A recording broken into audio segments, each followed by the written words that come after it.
Am plăcerea și onoarea în continuare să rog să prezinte lucrarea dumisale pe domnul profesor Yves Jegouzot, profesor și fost președinte al Universității Paris 1 din Sorbona. Monsieur le professeur. Merci Madame la Présidente. Je voudrais tout d'abord remercier très sincèrement et très chaleureusement la faculté de droit de Bucarest de m'avoir invité à participer à cette réflexion sur l'avenir de l'enseignement du droit en Europe. Vous savez que je viens toujours avec un très grand plaisir dans une faculté qui m'est chère depuis 15 ans. Alors, la question que vous m'avez posée, c'est de savoir quels sont les défis et les perspectives de l'enseignement du droit en Europe, en France plus particulièrement. Bon, je vais traiter cette question à la fois en France, mais je dirais aussi peut-être à partir d'une réflexion générale, parce que nous avons beaucoup de problèmes communs, en réalité, tous les juristes que nous sommes ici, venant de pays différents, avec des systèmes d'enseignement différents. Et on ne peut pas séparer cette réflexion d'une réflexion sur l'évolution du droit lui-même, avec, je crois, des constats que l'on peut tous faire. Le premier constat, c'est que l'on assiste aujourd'hui à une internationalisation, certains disent même une globalisation croissante du droit. Le droit international public et le droit international privé, qui n'avaient finalement qu'une place réduite dans l'enseignement juridique autrefois, a pris une place considérable. Un juriste aujourd'hui ne peut plus ignorer les normes internationales, les normes des autres pays, et a fortiori pour les pays de l'Europe, les normes de droit communautaire. J'étais frappé d'ailleurs par la conférence hier du président Skouris qui expliquait que, en fait, c'est maintenant 3 strates de chartes de droits fondamentaux, la charte communautaire, la charte nationale, la charte et la Convention européenne, que nos étudiants doivent apprendre et intégrer. La seconde caractéristique de l'évolution du droit, là des choses qui sont bien connues, c'est l'évolution quand même extraordinaire du champ du droit. Je pense que nos étudiants, il y a quelques 20-30 ans, pouvaient aller à la faculté avec dans leur sac l'essentiel de la science du droit. Un code civil, un code pénal, je parle des étudiants français, quelques grands arrêts du Conseil d'État, quelques traités internationaux et on avait l'essentiel. Aujourd'hui, si je prends l'exemple de la France, nous avons plus de 30 codes qui, petit à petit, se sont emparés de matières totalement nouvelles, l'environnement, la bioéthique, l'Internet. Le droit est devenu une matière de plus en plus complexe. Et puis, troisième évolution qui, je crois, peut assez facilement faire l'unanimité dans cette Assemblée, c'est, quoi qu'on en dise, les progrès de l'état de droit, le fait qu'aujourd'hui le droit a une effectivité, que l'on peut aller devant le juge et que l'on obtient plus ou moins rapidement satisfaction, ce qui a donné au droit un enjeu économique. Il y a aujourd'hui un marché du droit. Alors, c'est quelque chose qui est peut-être relativement nouveau en Europe continentale.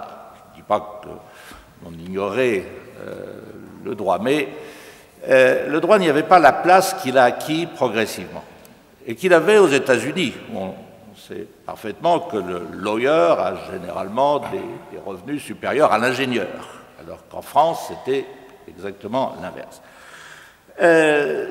Marché du droit, et donc l'enseignement du droit est devenu lui aussi un marché. Il est devenu un marché, et on s'en rend compte en France, puisque cet enseignement du droit, pendant des décennies, était le monopole des facultés de droit, facultés d'État. Il y avait peu d'enseignement privé, c'était que de l'enseignement catholique, mais c'était très, très minime. Ce n'était pas l'affaire des écoles, puisque vous savez que le système français est caractérisé par un dualisme entre les universités et les écoles, petites, grandes, moyennes, disons les écoles. Que voit-on aujourd'hui?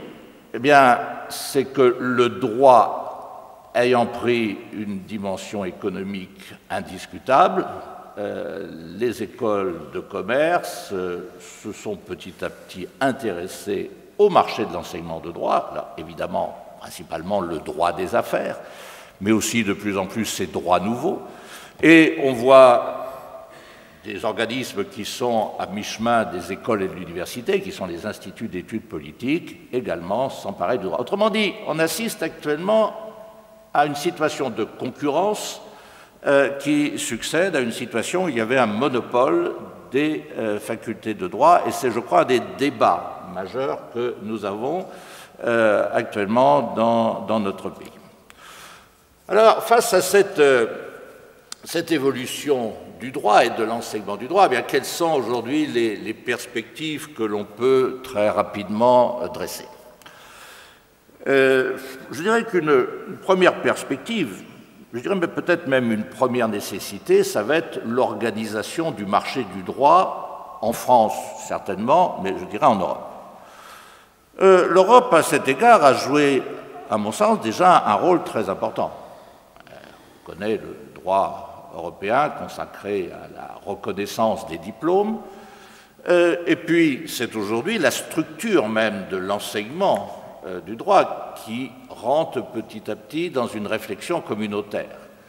Le doyen Bayas a signalé tout de suite le processus de Bologne. Le processus de Bologne, ce n'est ni plus ni moins qu'une tentative de structuration de l'enseignement, pas simplement du droit, mais structuration de l'enseignement supérieur dans l'ensemble des pays européens, de telle manière que les comparaisons, les évaluations, mais aussi la circulation des étudiants puissent se faire de manière commode. L'organisation du marché de l'enseignement de droit, ça voudra dire peut-être aussi, alors là c'est une réflexion plus française, une meilleure organisation des conditions de la concurrence.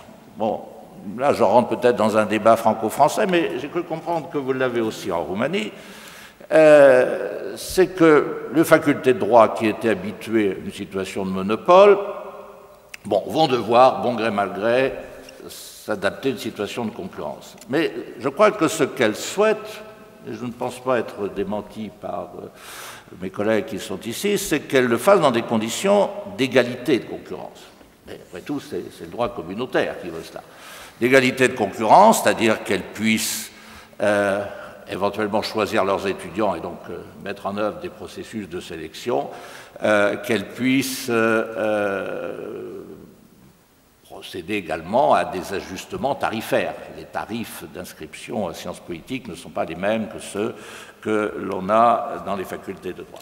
Or, on le sait, cette instauration des conditions de concurrence égales se heurte à des obstacles politiques et sociologiques considérables qui tiennent à ce que dans le système français, l'enseignement supérieur est gratuit, et je dirais que c'est bien comme cela, et que d'autre part, je serai moins formel sur cette conclusion, tout titulaire d'un baccalauréat a un droit à entrer dans l'université de son choix, quelle que soit la discipline.